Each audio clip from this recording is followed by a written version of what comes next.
We're shifting into a new paradigm. The world is moving away from living in survival and learning how to thrive. We're shedding everything we have been conditioned to believe and creating a new reality as we uncover the truth within us. The truth is in our bodies, in connection with our sexuality. With this comes change in the way we approach intimacy in all of our relationships. The New Paradigm Intimacy podcast is here to support you to understand how we can better experience sex, love, and connection. Each episode, we will be sharing the voices of leaders who are supporting the shift in the new paradigm by harnessing the power of sexual energy so that you can experience your deepest pleasure and all of your aliveness.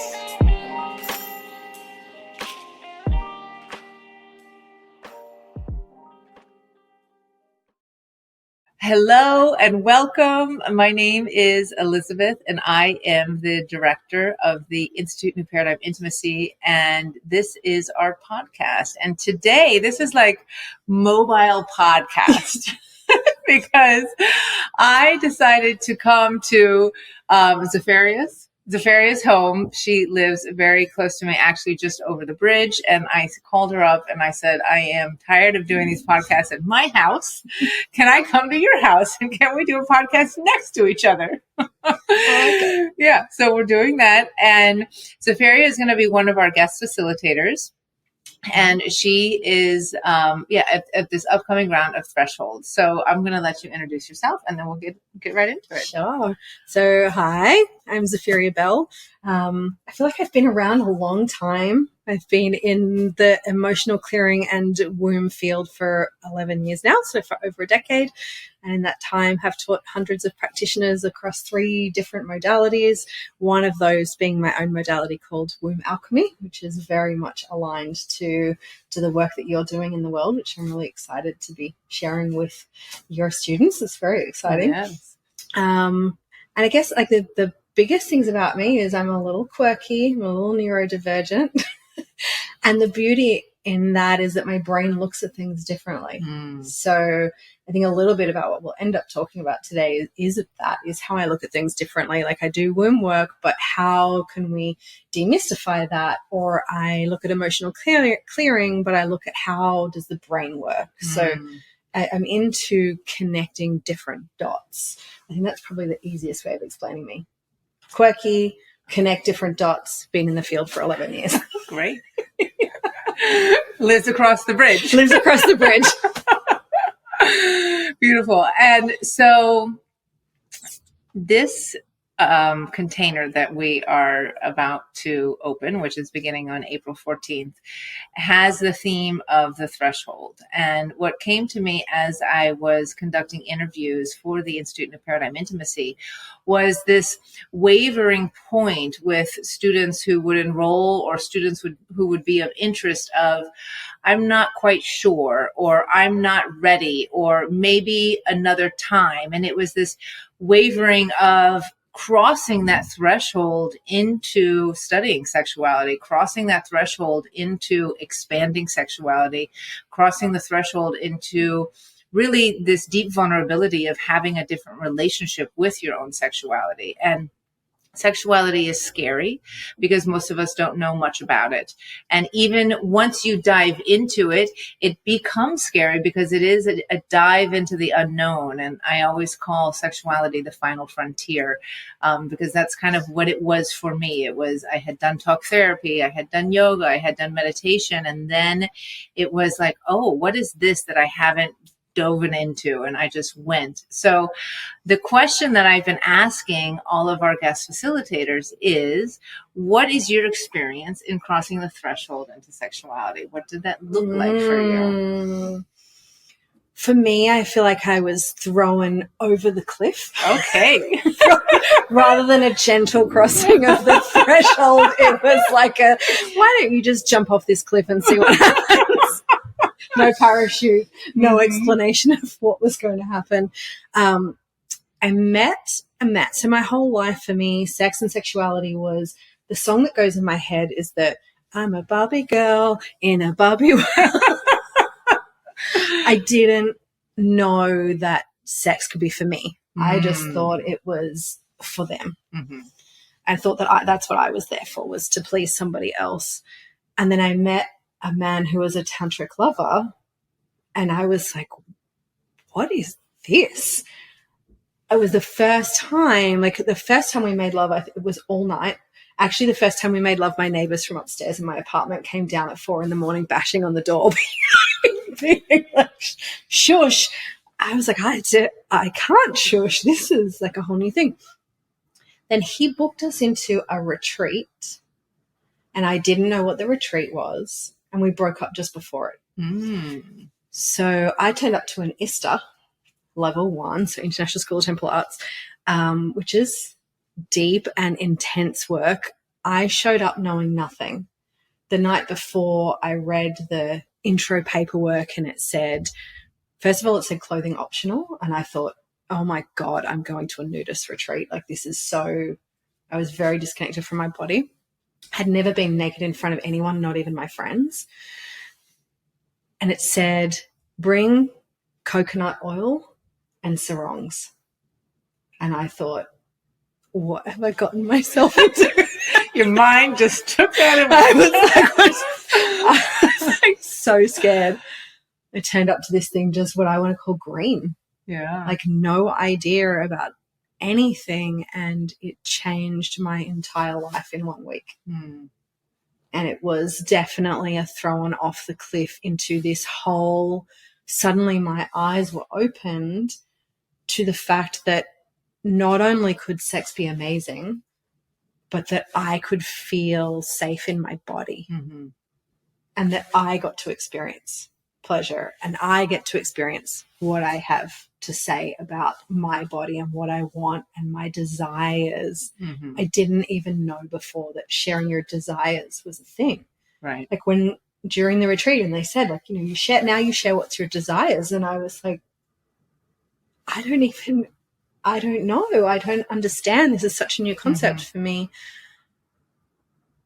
And everything from that moment opened this entire, I feel like there was me before and there was me after. And I know anything transformational, people can say, oh, like, there's me before and me after. But it changed the trajectory of my work.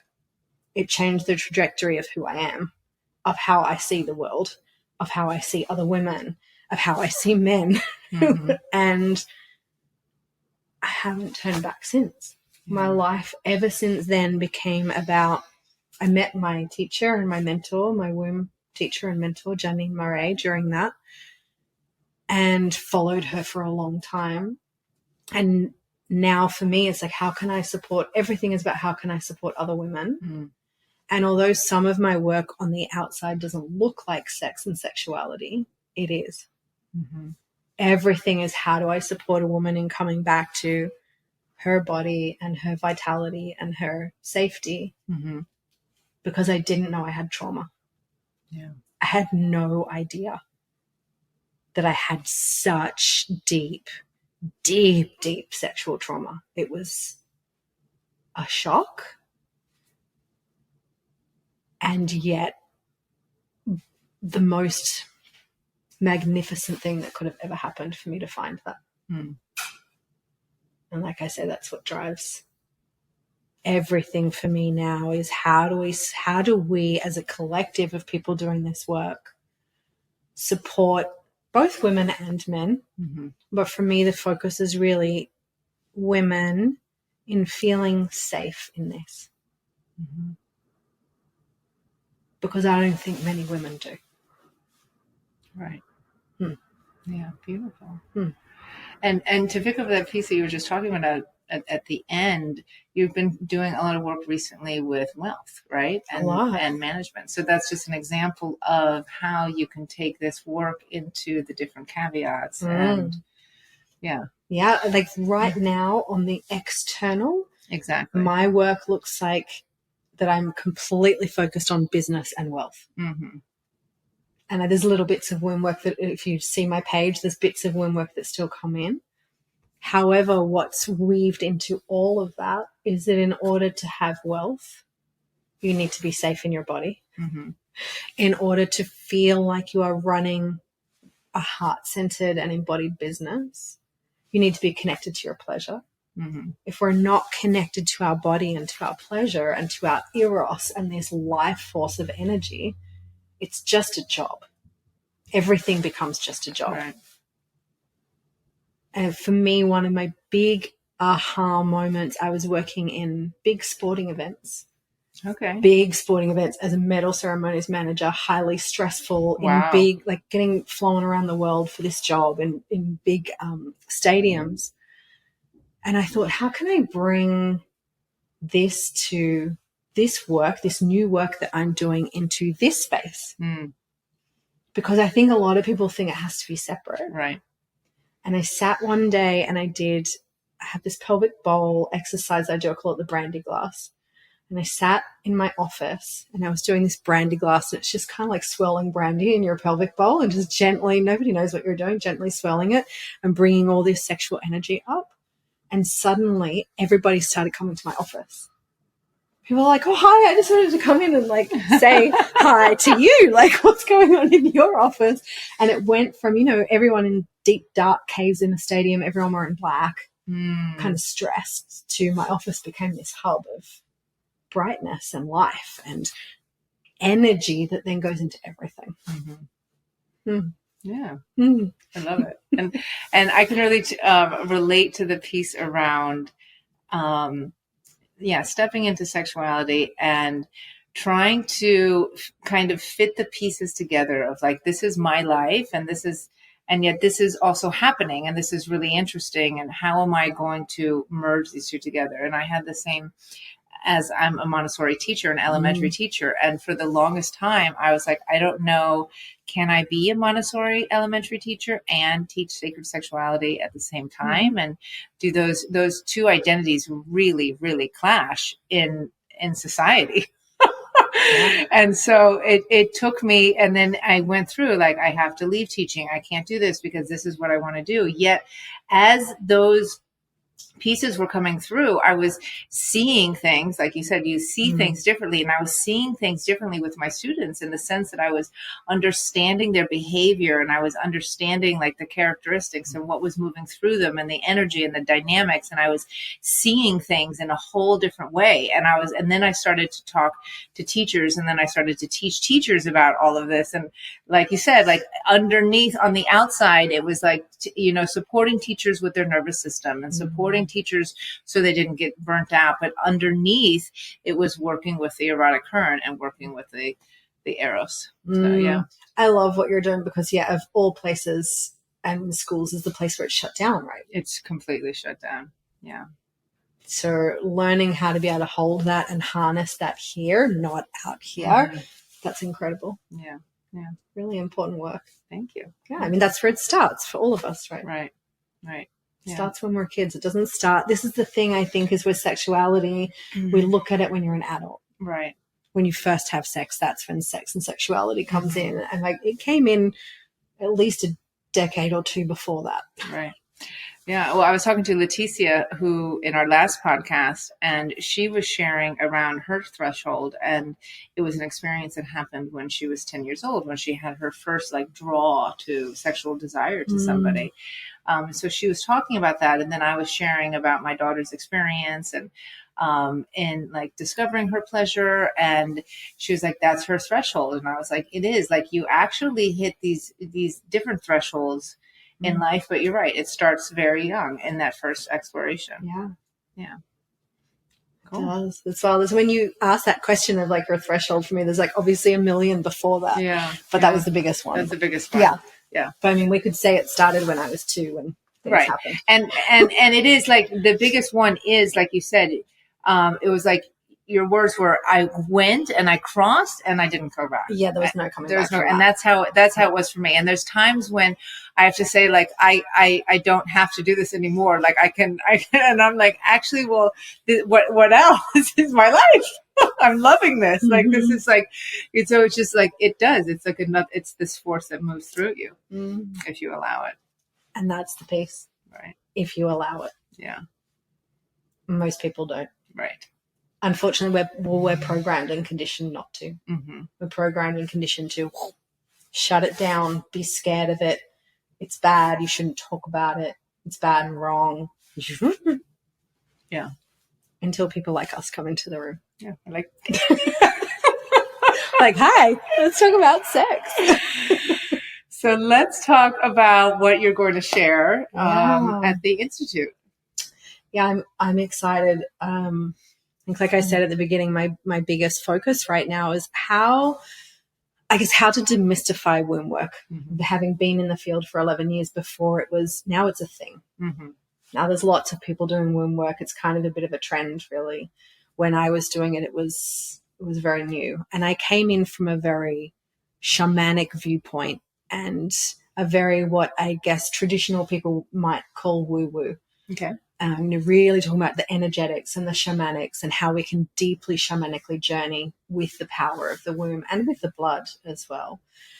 And what I've been doing recently I've been doing it for a long time, but just started to share it publicly, is this demystifying and coming back to the science and starting to really understand that our nervous system is what's happening in the womb. Mm. And that we live in this society, especially for women, yes, for everybody, but especially for women's bodies, where we're birthing, being a parent, being a wife, running a business, and, needing to hold all of the hats in a body that wasn't traditionally made to be holding all of the hats. And yes, evolutionarily, we are changing that, and we're changing the story and the narrative, be that good or not, believe what you want. Mm-hmm. But our current narrative in our current society is busy, busy, busy, busy, busy. Mm-hmm. And if you ask most people, how are you? Oh, I'm so busy. How are you? Oh, I'm so busy. Yeah, me too. We glorify busy. Mm-hmm. And what's happening in our body, in our nervous system, is that we're setting off this high cortisol. We're setting off this high stress hormone.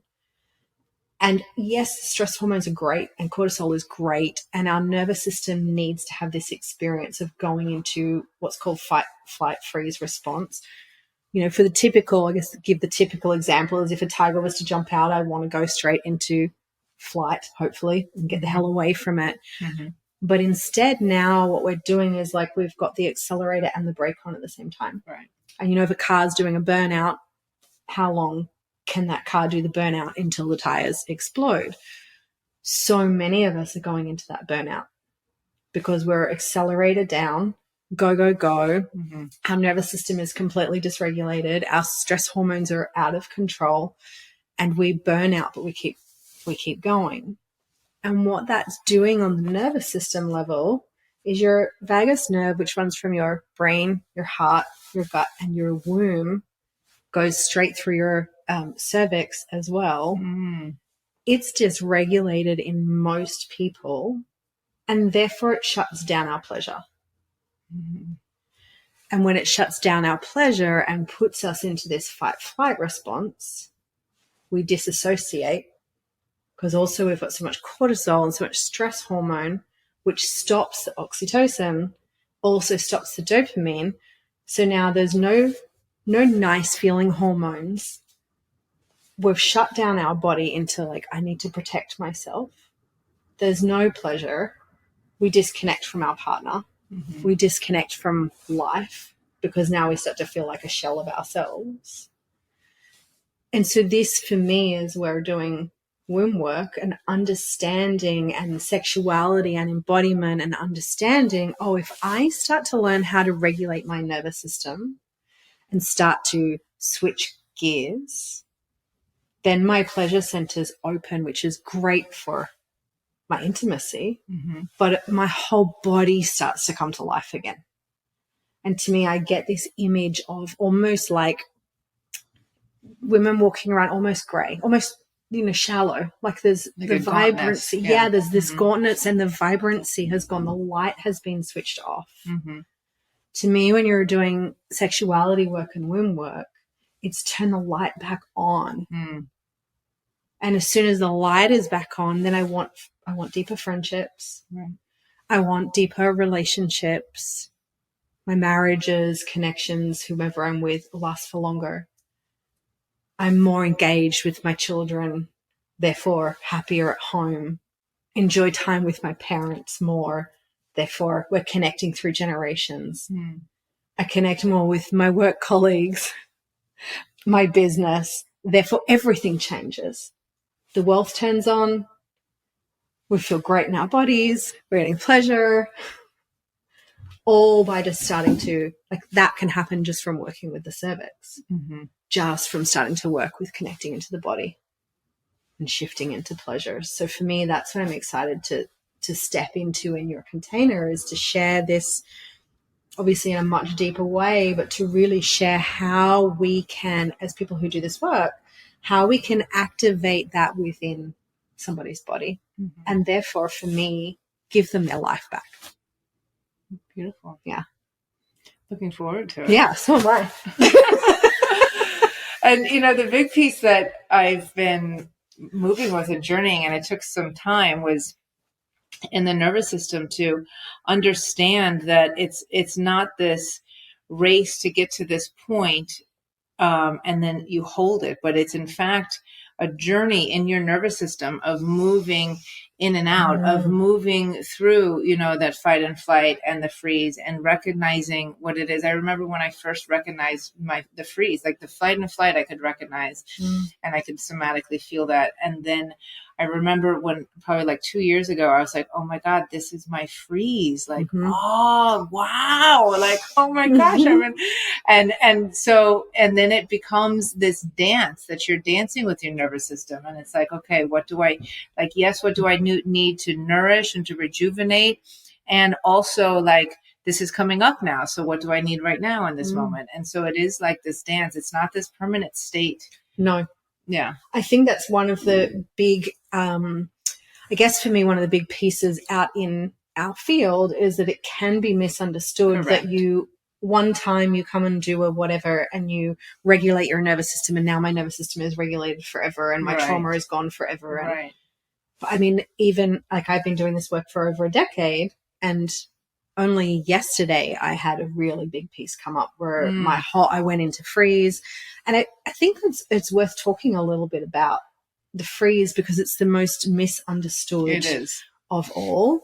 For me, what freeze can look like is I go into my head, but I'm also not able to think. I've gone into the back part of my brain, into the survival part of my brain. The front part of my brain has just completely shut down. And so I seem to be living in my head, but I can't think straight, and I'm frustrated that I can't think straight. And I feel like I'm not connected to life or people. Even I feel like the tone of my voice changes, and I feel stressed and anxious and frustrated. I didn't know that was freeze for a really long time. And it sends us into this disassociated state because it's safer. Right. If I'm going to go into freeze, I still look like I'm here with you. My body is still sitting beside you, but I'm not. Right, present. There's nothing behind my eyes. Someone who's connected can feel that you're not there. And I think what can happen when people hear freeze, they think, oh, I don't go into freeze. Because we think, I'm like, no, that's the extreme of freeze. But there's functional freeze. There's I'm living my life every day in freeze. So I don't even know. That's just is. It's like trying to tell a fish you're swimming in water. They're like, I don't know what you're talking about. Trying to tell a woman who that's her place that she goes to, she doesn't know what it is until you can start to point out. Like maybe sometimes you feel disconnected. Maybe you're not able to feel pleasure. Maybe you feel like you're living in your head. Oh, yeah, I'm in freeze. Yeah. And it's such a unique, and that's like the beautiful journey of becoming intimate with your own nervous system, because it's really this continual pathway of it being the investigator and recognizing like, okay, like this is what I'm feeling right now. And oh, what is this that I'm feeling right now? And it's just this continual bringing the awareness back to the current state of the body, to the current state of the mind, to the current state of the connection that you feel, and what also you're seeking. You know, like I'll notice like there's times when I'm like continually on like looking on Instagram and I'm like, I'm looking for my hit. And there's no hit coming in. Yeah. There's nothing, you know? And it's like, I don't know how many times I got to go through the process. And for me, it's like when I'm in it, like there's like, I describe these experiences as like the awareness, like I'm in witness consciousness. I'm like seeing it while I'm in it, and I'll be in it. And there's like this little tendril that will like come out, and it's like ding, ding, ding, like me hitting the Instagram. Like you're not getting your dopamine hit. You're not getting your hit. You're not getting your hit on this with your, and it's like there, but I'm still not listening to it. And then finally, I'll be like, you are not getting it. Like, we're not going to do that. Like, I'll catch it before. And then that comes out. And I'm like, there it is. It's so true. You can't get the dopamine hit when you're in freeze because you're not able to access that hormone. It's shut down. As soon as we're in that fight, flight, freeze, now your oxytocin doesn't work and your dopamine doesn't work.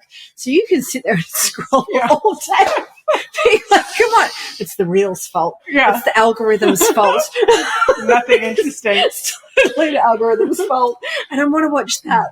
I know it's wild, right? But that's actually when you seek the bigger hits. Like that's when you actually seek, you know, like you because your body is actually, it's a cry for help because your body is trying to feel something, but it cannot feel anything. And so it's the recognition of, okay, like what do I need to do so that I can shift into feeling? Absolutely. Yeah. Which is for me where we like never shame ourselves or someone else for being caught in an addictive cycle. Right. Because it's not happening intentionally. Plus, as soon as you place that shame on, now you're going even more deeply into survival state, and you're just actually perpetuating the cycle. And so for me, it's like never shaming a woman for being in a state of freeze or being in her fight or flight. It's just supporting and recognizing, and that it doesn't have to change today. It might take a little while, and that's completely okay. But being able to recognize, oh, I'm playing out that pattern. I'm in my behavior of freeze, or I'm in my scrolling, or like whatever it is, to literally just be able to notice it. And as soon as we do that, we can start to rewire the neural pathways as well. Right. Which is that? That's my description. Exactly. That is the neural pathway rewiring right there. That's right there. Little neuron being like, the emergence. Yeah. Beautiful. Well, I have a womb question for you. Yeah. Can I ask? Because I haven't done so much wound work with somebody else, but I've done my own exploration. And I've had this experience happen a few times, and I just had it recently. So I have been moving through like a lot of life. I've had my daughters. I'm a single mother. So I've had my daughters for like, the father was out of town. So for an extended period of time, my refrigerator has been broken. So it's like, and I've been doing my, you know, understanding what's happening, but also like in life. And my sister-in-law and brother came to visit us, and they have 2 children and a baby. And she has like this like rash going on. And I was like, you go to the acupuncturist right down the street, and I'll watch the baby and the other kids. I'm like, how many kids is that? And a baby and a broken refrigerator. Okay. So, so I'm right. Exactly. And so it all hit me as like the kids were playing and they were fine, the older ones, but I was holding the baby and like the baby she's not a fussy baby. Like she was very easily consolable, but it was still like in that experience. And my womb just went like, and I was like standing outside, like holding her. And I was like, oh, like this is like, and that's happened a few times. So what is that? And like, what is that experience? It's like a suction. Yeah. Well, Shriveling is what it felt like. what would be the feeling right now if you were to find out, like, oh, you're pregnant, you're having another baby? Oh. There you go. Right? It's like I've done mine. So it's your womb giving you a message. Okay. Because when we hold a baby close to us, all of the hormonal exchange happens, and especially if you're related to the baby. Okay. But anytime we're holding a baby close to us, that hormonal exchange starts to happen. Okay. And as a woman, with a baby, you're naturally going to start to bond to the baby. It's a natural, like if you ask any woman, if she was handed a baby and now said, like, this baby doesn't have a mother, you now need to take this baby. Any woman is going to go and take that baby and they're going to love it. Right. They're going to love it just as much as it was their own. Any woman that I've spoken to who's adopted or whatever, they're like, is my child. That's how we're wired to work, so that the human race can continue on. And so when your womb is going broop, that's your womb being like, no, I don't want that.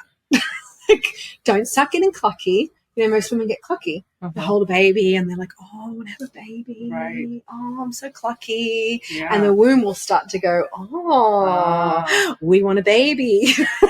Right. And she'll start putting out the messages. Literally, she'll energetically start to put out her feelers of like, oh, we want a baby. Where's the partner? We want a baby. We want a baby. She's looking for a baby. What your womb is doing is saying, no. Yeah. No. We've done that. Yeah. Finished. That's what. Happy to hold this baby, love it, adore it, but don't need to get clucky, and which is just hormones. Yeah, it's a hormonal reaction. So she's just letting you know. She's letting me know. Yeah, she's like, no, we're good. We're done. We're closed. Good. We're finished with the birthing of physical humans. Yes, we are. Beautiful. Yeah, thanks for sharing. Yeah. The womb's amazing. Like, she's talking to you all the time. This is why I think, and especially doing work through sexuality, and we start to connect to the body, is we can start to listen. If you listen to your womb, she will guide you everywhere. My womb guided me to stay in Bali. I don't know if I ever told you that story. I don't know. Oh my gosh. So I was staying in Bali for 6 months, and then the world started to close down. And I was there with my partner at the time, and he came to me and he said, he was from New Zealand, I was from Australia, and we were living in Bali. I was staying in Bali, not living in Bali. And he came to me and he said, the last flight that a non-Australian can get onto Australia is leaving in 4 hours. He would have to go. He's like, if we're going to Australia, I need to be on that flight in 4 hours, which means I'm taking my passport, my wallet, my phone. I'm out of here. I'll see you in Australia because your flights are going to keep going for a few days. He's like, what do I do? I remember clearly I was standing on the second step walking upstairs. I hadn't even walked downstairs, and I was like, hang on. She knows. I don't know. I know the answer. And he's like, well, I trust your womb more than I trust my own head. So what does she have to say? And closed my eyes, put my hands over my womb, and she said, you stay. Yeah. She's like, this is life and death. You stay. Had we have left, we were going to be flying into Melbourne. I'm from Sydney, but we were going to fly into Melbourne. Melbourne was the worst city in the entire world as far as lockdown was concerned. You couldn't leave anywhere at all. Complete lockdown. They weren't even collecting rubbish. That's how bad it was. Instead, we stayed in Bali, ended up living in Bali for 4 years. Well, it was 5 years in total. I only just left recently, and lived this amazing, beautiful life on an island and made a home there at the time. So your womb can give you answers on anything and everything as long as you connect and ask her. She's talking to you all the time.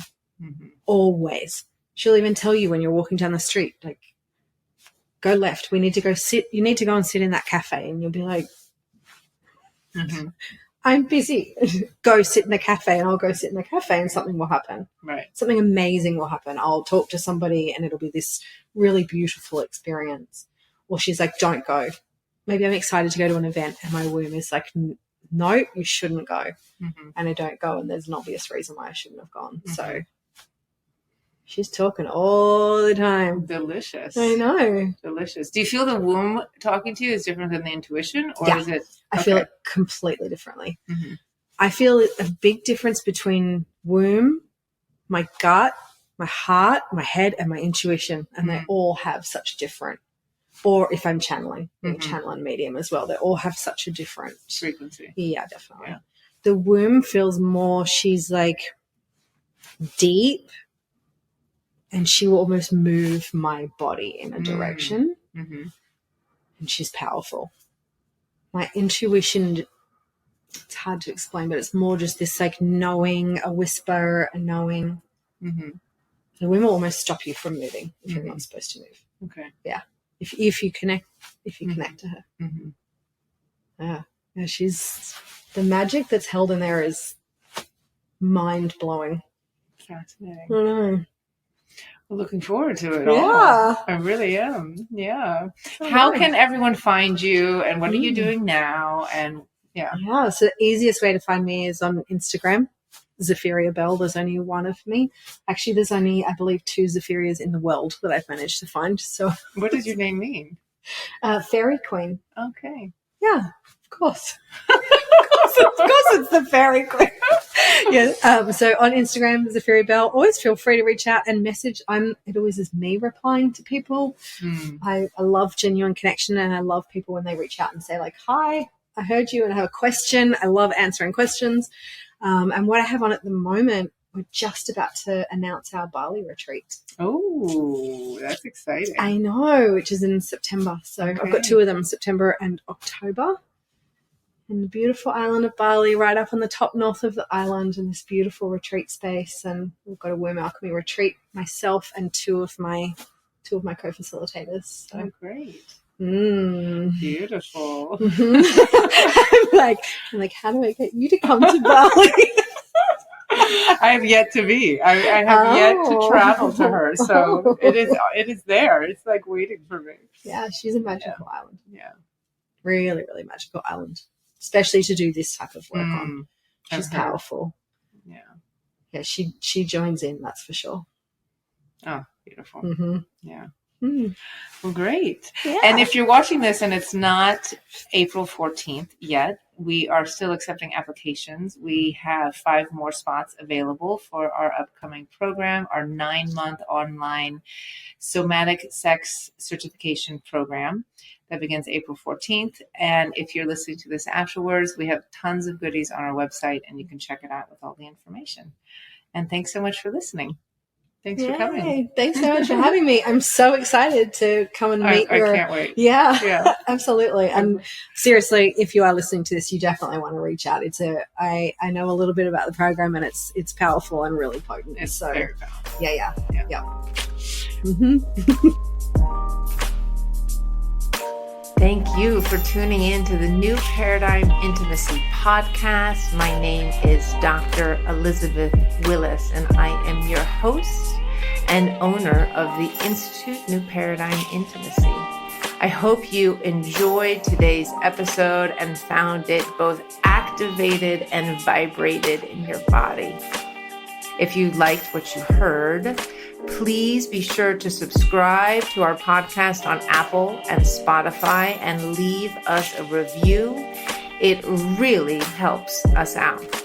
Don't forget to follow us on Instagram and Facebook at New Paradigm Intimacy.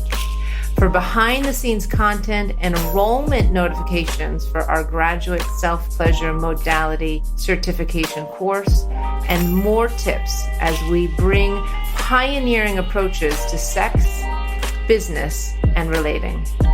Have any questions, comments, or topic suggestions?